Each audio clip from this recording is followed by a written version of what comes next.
오늘 우리에게 주신 하나님의 말씀은 히브리서 6장 6절, 10장 26절, 12장 17절입니다.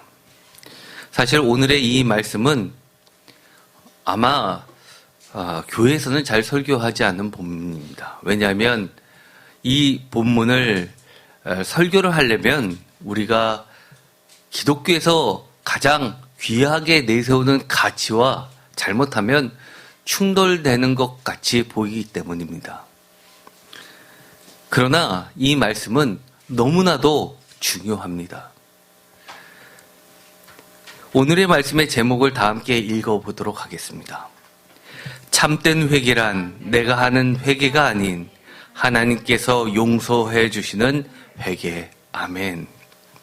아마 회개에 대해서 모르시는 분은 없을 줄 압니다. 누구나 다 기독교인들은 잘하고 있고 잘 알고 있다고 생각합니다. 그런데 오늘의 말씀을 읽어보면 정말 우리가 이런 말씀이 성경에 있나라는 그런 생각이 들 정도의 말씀이 있습니다. 히브리서 6장 6절입니다. 다 같이 읽겠습니다. 타락한 자들은 다시 새롭게 하여 회개할 수 없나니 이는 그들이 하나님의 아들을 다시 십자가에 못 박아 드러내놓고 욕되게 함이라. 아멘. 여기서 보면 문제가 되는 본문은 바로 타락한 자들은 다시 새롭게 하여 회개할 수 없다라는 말씀입니다.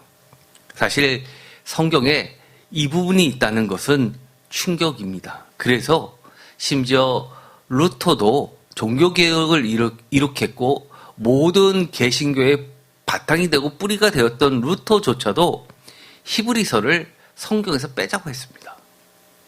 뿐만 아니라 요한계시록도 빼자고 했습니다. 히브리서를 우리들은 믿음의 장이 있어서 기독교와 너무나 잘 맞는 성경이라고 생각하지만 그 무엇보다도 믿음의 복음을 전수한 바로 이 대표적인 로마서를 필두로 모든 신약을 정리한 이 루터의 입장에서는 바로 이 6절이 크게 문제가 되었습니다. 회개할 수 없다.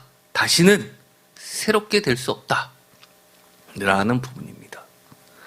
이것이 한 번만 나오면 그럴 수도 있겠다라는 생각을 하는데 히브리서 10장 26절에 다시 한번 나옵니다. 히브리서 10장 26절 다 같이 읽겠습니다. 우리가 진리를 아는 지식을 받은 후 짐짓 죄를 범한 즉 다시 속지 않은 제사가 없고 27절 오직 무서운 마음으로 심판을 기다리는 것과 대적하는 자를 태울 맹렬한 불만 있으리라. 아멘. 아멘이 나오십니까? 그러나 우리는 이 부분에 대해서도 아멘을 해야 됩니다. 바로 루터가 고민했던 것은 바로 이겁니다. 다시 속지 않은 제사가 없다라는 겁니다. 사실 오늘의 말씀은 제가 지난 주일날 설교했었던 구약의 하나님의 의의 두 번째 시간을 가지면서 그 중에서 제가 잠깐 이야기하고 지나간 것인데 그 부분에 대해서 좀 자세하게 짚을 필요가 있다고 생각해서 오늘 말씀을 전하게 되는 겁니다. 여러분은 어떻게 생각하십니까? 우리가 진리를 아는 지식을 받은 후 짐짓죄를 범한 즉 다시 속지 않은 제사가 없다라고 한다면 우리는 여기에 속합니까? 속하지 않습니까? 사실 이것이 기독교에서 크게 문제가 되는 겁니다. 그래서 대부분의 오늘날의 기독교에서는 이 부분을 설교하지 않습니다. 뿐만 아니라 이런 말씀도 나오죠. 히브리서 12장 17절에 보면 에서에 대해서 이야기를 하면서 이렇게 이야기합니다. 다 같이 읽겠습니다. 너희가 아는 바와 같이 그가 그 후에 축복을 이어받으려고 눈물을 흘리며 구하되 버린 바가 되어 회개할 기회를 얻지 못하였느니라. 회개할 기회를 얻지 못했다고까지 이야기합니다. 어떻게 했는데요? 눈물을 흘리며 구했다라고 이야기까지 합니다. '눈물을 흘리며 구했다'라는 이야기는 우리가 이것을 현실 가운데 교회에 대해서 받아들인다면 어떻게 이해할까요? 여러분이 눈물 콧물 흘려본 적이 있으시죠? 두 가지입니다. 하나는 크게 은혜를 받았다고 할 때, 또 하나는 내가 진정으로 회개를 한다고 생각할 때입니다. 그런데 이 말을 우리의 신앙생활에게 비추어 보면 내가 진정으로 회개를 했는데도 불구하고 회개할 기회를 얻지 못한다라고 생각한다면 이것만큼 충격이 어디 있겠습니까? 그러면 루터가 이야기한 것처럼 우리는 이 본문들을 다 빼야 될까요? 왜 히브리서 기자는 이런 말을 성경에 넣었을까요? 사실 이거는 기독교 역사의 배경을 두고 있습니다. 기독교 역사는 로마 황제 숭배 사상이 무르익어 갈 때 많은 사람들이 여러 가지 화영장에서 또는 사자의 밥 앞에서 배교하는 일들이 많이 벌어졌습니다. 대표적인 것이 바로 사도 바울의 죽음과 관련되어서 네로 황제가 로마에 불을 지르고 나서 그 책임을 기독교인들에게 돌리면서 많은 사람들을 무참하게 죽이는데 사용했습니다. 그러다 보니까 그 방법도 매우 잔인했기에 많은 사람들이 어쩔 수 없이 배교를 할 수밖에 없었습니다.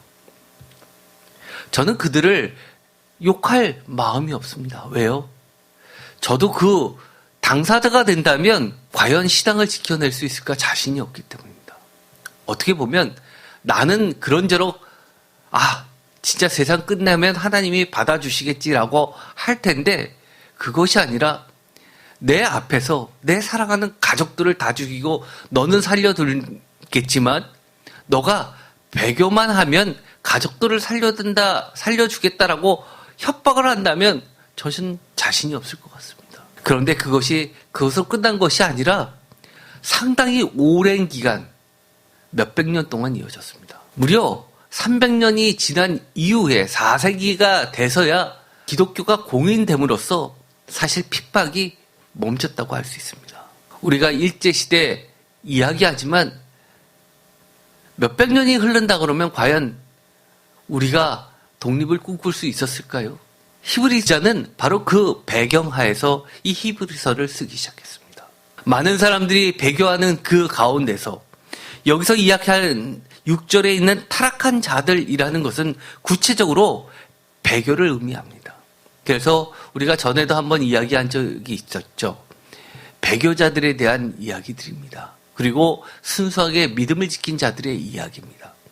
비슷한 의미로 이 배경을 가지고 탄생한 것이 AD 90년에서 120년 사이에 쓰여졌다고 하는 요한계시록입니다. 요한계시록에 보면 하나님 가장 가까이에 있는 자들이 어떤 자들이었습니까?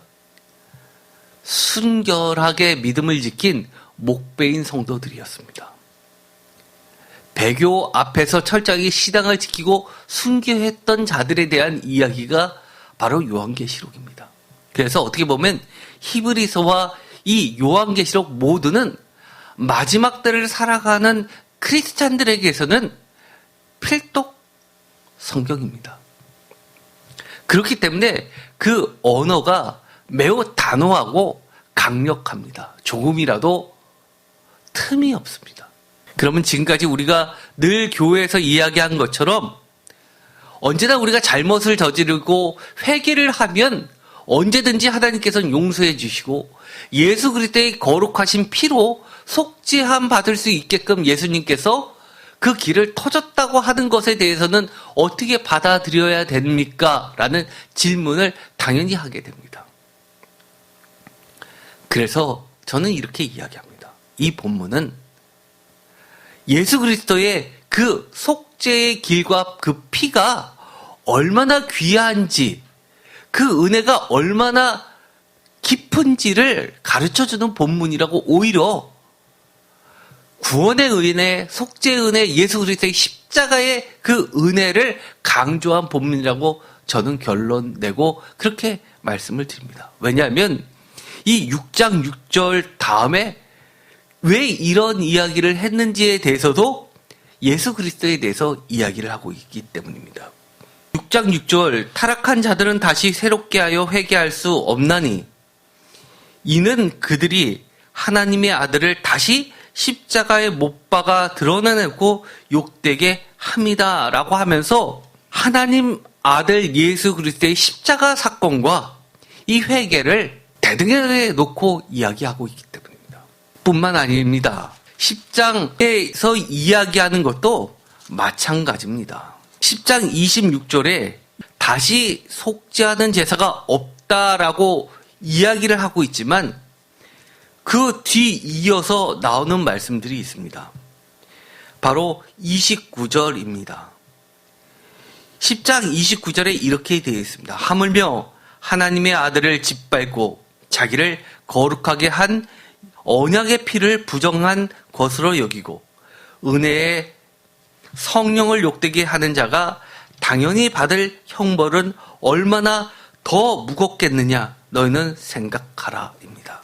즉 히브리 기자가 이렇게 다시 속죄하는 제사가 없다라고 할 정도로 엄격하게 이야기하는 것은 그만큼 예수 그리스도의 십자가의 그 은혜가 얼마나 엄중하고 무겁고 귀한지를 강조하고 있는 겁니다. 그런데 우리가 신앙생활을 한다고 하면서 그 하나님의 아들 예수 그리스도의 그 십자가의 은혜를 너무 가볍게 생각합니다. 그러다 보니까 회개도 가볍게 생각합니다. 그것이 문제입니다. 도대체 하나님이 회개를 이야기할 때 회개가 뭐길래 세례요한도 제일 먼저 했던 이야기가 회개고 예수님도 회개에 대해서 첫 설교를 하셨고 제자들도 첫 설교가 회개입니다. 우리는 회개만 하면 자동적인 죄의 용서함을 받는 것인 것처럼 믿고 있습니다. 정말 그럴까요? 회개는 우리가 자판기에서 동전을 넣고 커피를 뽑을 때 쓰는 그런 자판기가 아닙니다. 내가 회개합니다 한다고 무조건 당연히 용서함을 받는 게 아니라는 겁니다.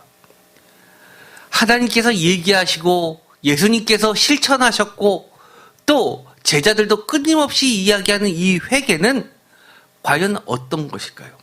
마태복음 3장 2절 회개하라 천국이 가까이 왔느니라 하였으니 라는 말을 합니다. 마태복음 4장 17절 이때부터 예수께서 비로소 전파하여 이르시되 회개하라 천국이 가까이 왔느니라. 아까도 말씀드렸듯이 세례 요한의 첫 설교도 회개요. 예수님의 첫 설교도 회개입니다. 뿐만 아니라 마가복음 6장 12절에서는 이렇게 이야기합니다. 제자들이 나가서 회개하라 전파하고 마찬가지로 제자들도 예수님의 가르침을 받아서 그렇게 예수님의 설교를 그대로 전하고 있습니다. 물론 마가복음 1장에 보면 회개하라 천국이 가까이 왔느니라와 반대의 이야기를 하고 있습니다. 예를 들어서 마가복음 1장 15절에는 이렇게 되어 있습니다. 이르시되 때가 찼고 하나님의 나라가 가까이 왔으니 회개하고 복음을 믿으라 하시더라 라고 하면서 예수 그리스도의 첫 설교를 요약하고 있습니다. 차이점은 무엇일까요? 마태복음에서는 회개하라가 먼저이고 그 다음에 천국이 가까이 왔느니라입니다. 마가복음에서는 하나님의 나라가 가까이 왔으니 두 번째가 회개하라입니다. 여러분은 어떻게 생각하시나요? 무엇이 먼저일까요? 사실은 마가복음이 먼저라고 학자들은 이야기합니다. 하나님의 나라가 가까이 왔는데 이 하나님의 나라가 이 땅에 펼쳐지고 내가 그 하나님의 나라에 들어가려면은 회개가 없으면 불가능하다는 것을 이야기하고 있기 때문입니다. 어쨌든 간에 이 논란을 떠나서 우리는 회개의 중요성을 다시 한번 깊이 생각해 봐야 합니다. 회개가 진짜 무엇일까? 회개란 죄 용서 받음이라고 우리는 생각합니다. 이것은 예수 그리스도를 통해서 은혜를 받는 겁니다.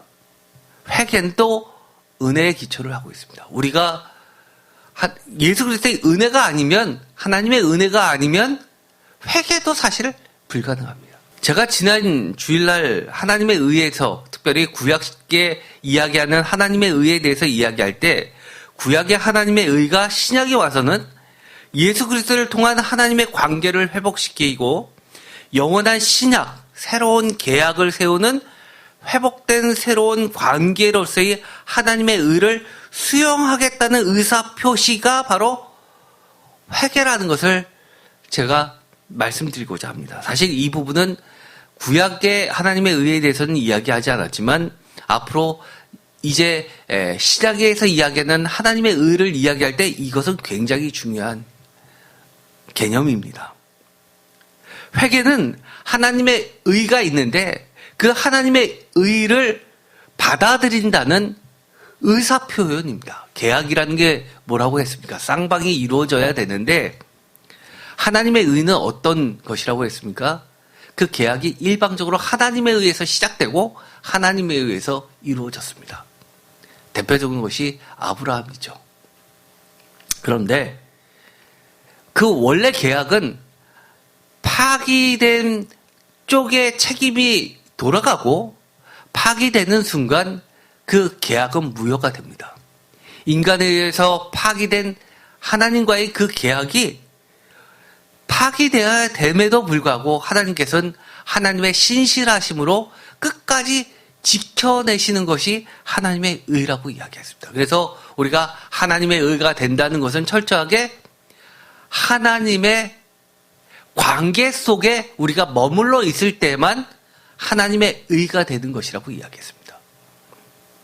내가 하나님과 전혀 관계없이 살면서 하나님의 의가 된다라고 하는 것은 불가능합니다. 그렇기 때문에 분명한 것은 하나님의 의는, 구원은, 승리는, 보호는 철저하게 하나님에 의해서 이루어집니다. 그런데 신약에 와서 예레미야서에서 이야기한 것처럼 그리스도를 통해서 새로운 계약이 성립돼야 되는데, 그렇게 함으로써 하나님과 새로운 계약이 맺어져야 되는데, 새로운 계약을 체결하겠다라는 의사표시가 무엇이냐라고 했을 때 신약에서는 한결같이 먼저 회개를 이야기하고 있다는 겁니다. 예수님께서 회개의 세례를 베푸는 세례 요한에게 세례를 받았다는 그 이야기는 사실 초대교회에서 커다란 논란거리였습니다. 예수님이 세례 요한의 제자냐 아니냐의 문제였습니다. 그러면 예수교의 창시자는 예수가 아니라 세례 요한 아니냐, 그러면 기독교가 아니라 세례 요한 교가 돼야 되는 것이 아니냐라는 논란입니다. 여러분은 어떻게 생각하시나요? 사실 누가 누구로부터 세례를 받았다는 것은 내가 그 사람의 제자라는 걸 인정하는 것이기 때문입니다. 그런데 예수님이 세례 요한의 제자로서 받은 것이 아니라 회개의 세례를 받았다는 이야기는 제자와 선생의 관계를 분리해서 철저하게 하나님께서 구약시대부터 계속해서 이야기했었던 새로운 계약을 받아들이고 수용하고 하나님과의 관계가 새롭게 다시금 시작된다라는 징표로서 회개의 세례를 받았다는 겁니다. 이것은 매우 중요한 이야기입니다. 히브리서 6장 1절, 그러므로 우리가 그리스도의 도의 초벌을 버리고 죽은 행실을 회개함과 하나님께 대한 신앙과 세례들과 안수와 죽은 자의 부활과 영원한 심판에 대한 교훈의 털을 다시 닦지 말고 완전한 대로 나아갈지니라. 여기서 우리는 이 모든 과정 끝에 뭐가 있다는 겁니까? 완전한 데 나아가야 된다는 겁니다. 그런데 완전한 데 나아간 그 전 단계로서 여러 가지를 이야기할 때 초보라고 하는 것 안에는 죽은 행실을 회개함이 들어가 있습니다. 회개가 없으면 하나님께 대한 신앙도 불가능하다는 겁니다. 그런데 그 뒤에 이렇게 이야기합니다. 4절, 한 번 빛을 받고 하늘의 은사를 맛보고 성령에 참여한 바 되고 하나님의 선한 말씀과 내세의 능력을 맛보고도 라고 이야기합니다. 그럼 지금까지 단계들 다 볼까요? 여러분들은 어떤 단계에 있습니까? 죽은 ang시를 회개하셨었죠? 하나님에 대한 신앙도 있으셨죠? 세례도 받으셨죠? 안수도 받으셨죠? 죽은 자의 부활은 오늘날의 기독교에서는 굉장히 중요한 개념이죠. 그렇지만 많이 아는 사람은 없습니다. 어쨌든 죽은 자의 부활은 우리 사도신경에도 들어가 있는 중요한 요소입니다. 영원한 심판에 관한 교훈의 터, 이것도 우리가 이미 다 어느 정도 알고 있는 사실들입니다. 그러면 여러분은 어느 단계입니까? 초보는 아닙니다. 한 번 빚을 받았죠? 하늘의 은사를 맛보셨죠? 성령에 참여한 바 되셨죠? 하나님의 선한 말씀을 듣고 많은 은혜를 받으셔 왔죠? 내세의 능력도 맛보셨죠?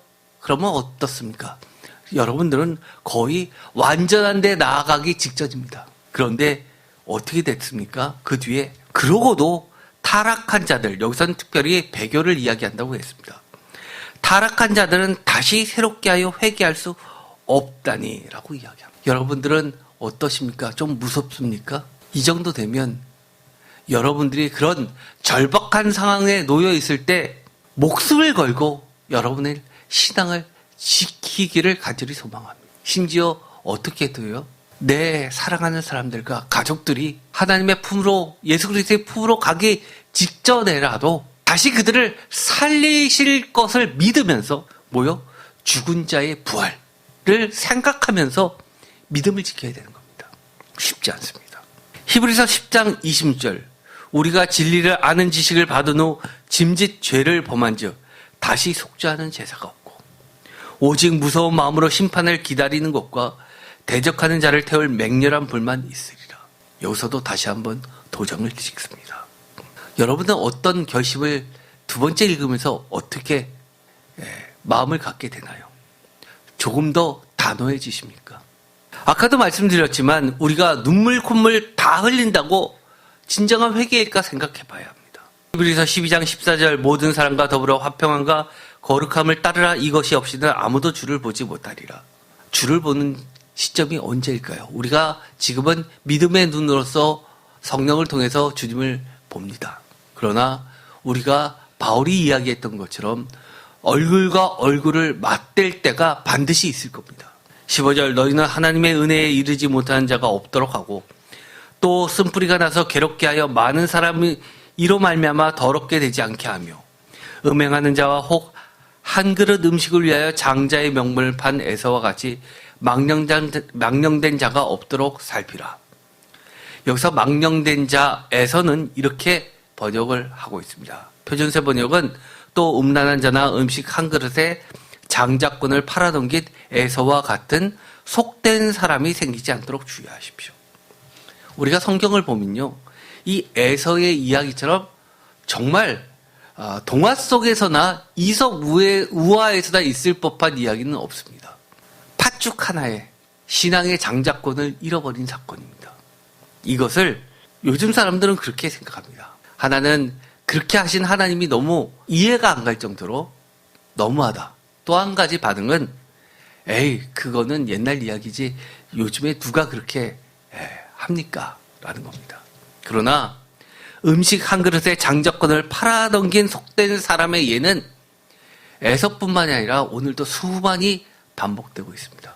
예를 들어서요, 오늘날의 에서는 어떤 사람일까요? 사실 에서는요, 그 당시에 최고의 명문가라고 해도 과언이 아닙니다. 야곱이 삼촌의 집에서 도망 나오면서 그 많은 재산을 끌고 나왔음에도 불구하고 형 에서가 나온다는 말에 3개 부대로 나눠서 자신 뒤에 피시답니다.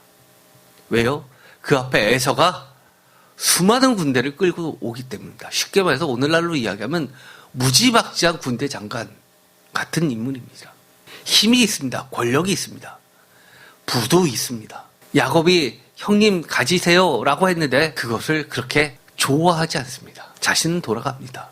그 정도로 짜잘한 재물에 탐낼 정도로 그렇게 우리가 보기에는 속되다기보다도 통이 훨씬 큽니다. 그런 사람이 어디 있을까요? 오늘날에 보면 예를 들어서 재벌급 아닐까요? 아니면 정말 국무총리나 대통령이나 아니면 장관이나 이런 급 아닐까요? 일반 사람들도 안 하는 온갖 더러운 짓들을 하고 있습니다.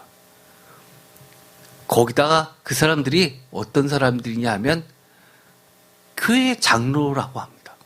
이렇게 국회가 엉망이 되는데 크리스찬으로서 어느 정도 그 위치까지 갔으면 이럴 때 중심을 잡아줘야지 온갖 편법을 써서 난리치는데 거기에 동조를 하냐고 이야기합니다.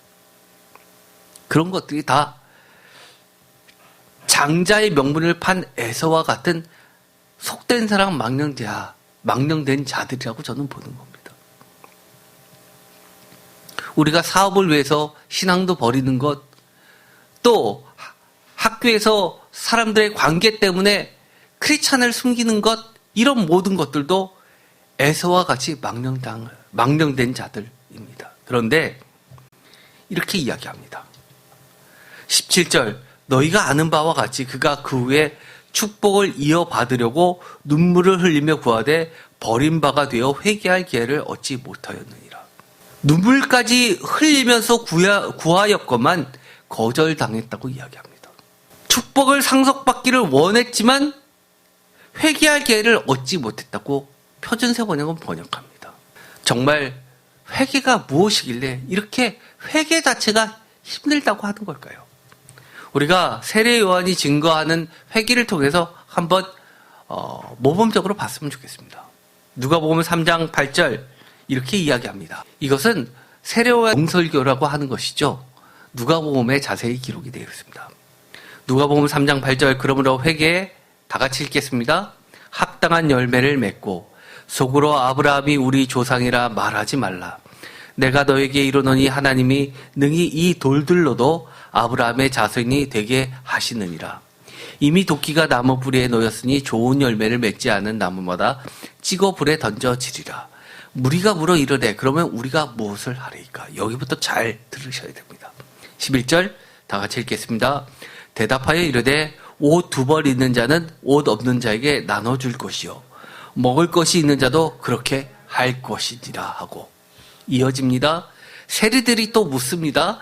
세리들도 세례를 받고자 하여 와서 이르되 선생이여 우리는 무엇을 하리까 하며 이르되 부가 된 것 외에는 거두지 말라 하고 군인들이 물어 이르되 우리는 무엇을 하리까 하며 이르되 사람에게서 강탈하지 말며 거짓으로 고발하지 말고 받는 금료를 족한 줄로 알라 하니라.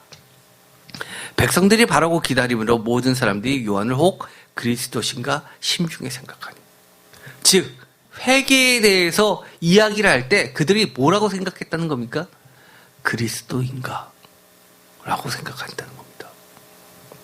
즉 이것을 통해서 이 이야기를 들으면서 그들은 어떤 울림이 있었습니까? 아, 이거는 하나님이 우리에게 가르쳐주는 회개가 이런 것이야 라고 가르쳐주는 울림이었다는 겁니다. 그런데 여러분들은 지금까지 회개가 무엇이라고 생각해왔습니까? 내가 열심히 눈물 흘리고 콧물 흘리고 내가 회개했으면 그것이 회개라고 생각하지 않았습니까? 그것으로 하나님께서는 예수님께서는 다 용서해 주셨다고 나는 더 이상 죄가 없다고 그렇게 생각하고 편하게 지내오지 않았습니까? 사실은요, 이 에서의 이야기를 할 때 우리는 몇 가지를 생각해 봐야 합니다. 우리가 축복받은 이 장자의 명분을 받은 야곱만이 하나님의 축복을 받은 것처럼 생각합니다. 그러나 성경을 가만히 읽어보면 에서는 혈육적으로도 장자일 뿐만이 아니라 보이지 않게 에서가 야곱보다도 더 세상적으로는 축복받은 것처럼 성경은 써놓고 있습니다. 세상적으로는 에서는 조금도 야곱에 비해서 꿀리지 않게 그렇게 축복을 넘치도록 받았습니다. 우리가 착각하는 것이 있습니다. 세상에서 잘 나가면 하나님이 인정해 주셔서 하나님이 복 주셨다고 생각합니다. 그런데 오히려 그것이 재앙이 될 때가 많이 있습니다. 하나님을 잊어버리고 내가 에서처럼 세상의 것에 대해서 만족하고 거기에 믿음을 두고 그것이 나를 지켜준다고 생각하는 그 순간 우리의 신앙은 사라지고 없어지게 되는 겁니다. 그렇기 때문에 하나님께 대한 회개가 그렇게 절실하지 않습니다. 하나님과의 관계 회복이 그렇게 절실하지 않습니다. 내가 이때 잠깐 해도 내가 언제든지 원하기만 하면 하나님은 또 나에게 축복해 주실 텐데 나는 언제든지 하나님과 좋은 관계를 맺을 수 있는데 라는 착각 속에 살게 됩니다. 그러나 이 히브리서는 그렇게 이야기하지 않습니다. 회개란 내가 하는 것이 아니라 하나님이 인정해 주시는 거라는 겁니다. 하나님이 용서해 주시는 회개해야 된다는 겁니다. 이 히브리서에서 이야기한 에서의 예를 들면서 했던 이야기를 우리는 기억할 필요가 있습니다. 너희는 아는 바와 같이 그가 그 후에 축복을 이어받으려고 즉 그 뒤에 축복을 상속받기를 원하였으나 하나님께서 거절하셨다고 이야기합니다. 정말 눈물을 흘리며 구했었던 에서의 마음은 무엇이었냐라고 할 때 히브리서 기자는 이렇게 이야기합니다. 축복을 상속받는 것이 무엇보다도 중요했습니다. 여러분들은 신앙생활 때 그렇게 하지 않습니까? 내가 하나님으로 받게 되는 여러 가지 축복들에 대해서 관심이 있을 뿐이지 하나님과의 관계에 대해서 얼마나 여러분이 생각하십니까? 아, 내가 이렇게 함으로써 하나님이 너무너무 마음이 아파하실 거야. 내가 지금 이것을 회개하지 않았을 때 하나님이 갖게 되는 상실감이 얼마나 크실까? 그거에 대해서 진정으로 고민한다면 내가 회개해서 하나님께서 나에게 그 다음에 나에게 부어주실 여러 가지 축복과 세상에서 잘 나감과 사업이 잘 된가 내가 건강해지는 것과 이런 것은 아무런 관계가 사실 없는 겁니다. 내가 비록 세상에서 더 어렵고 힘들어진다 하더라도 하나님이 정말 기뻐하시면 내가 회개한다라고 하는 것이 더 중요합니다. 이것은 뭐 굳이 설명이 필요 없습니다. 부부관계 어떻습니까? 우리가 부부에게 서로에게 미안해라고 할 때는 어떻습니까? 내가 미안해가지고 싸운 거 딱 피하고 그 다음에 부인은 계속해서 나한테 밥 해주는 것을 기대하고 진짜 이 순간 넘어가기 위해서 미안해라고 한다면 상대방이 모릅니까?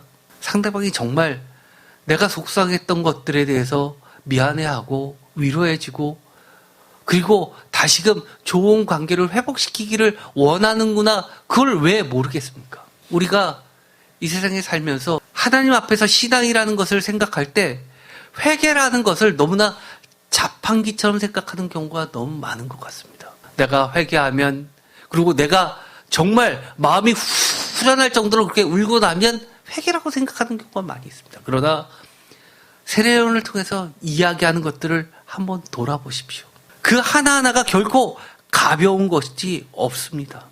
옷 2벌 있는 자는 옷 없는 자에게 나눠줄 것이요 먹을 것이 있는 자도 그렇게 할 것이다 라는 그 회개의 구체적인 회개에 합당한 열매로 이 세상을 사는 게 쉽습니까?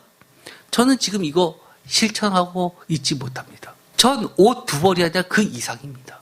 그런데도 불구하고 누군가가 제 새 옷을 아 좋네 라고 해서 나 좀 달라고 하면 못 줄 것 같습니다. 누가 된 것 외에는 거두지 말라. 사람에게서 강탈하지 말고 거주도 거부하지 말고 받은 급료를 족할 줄로 알라. 우리 주변에 보면요. 공무원들이 급여 정해져 있습니다. 그런데도 불구하고 보면 사업가들보다 더 잘 사는 사람이 있습니다. 도대체 저 사람들은 어떻게 저렇게 그 작다는 월급 받아가지고 저렇게 비싼 집을 샀지? 계산으로는 안 나오는 사람들이 너무 많죠. 사업도 마찬가지죠. 꼬박꼬박 세금 내고 하고 하는데 순식간에 저렇게 어떻게 부를 축적했지?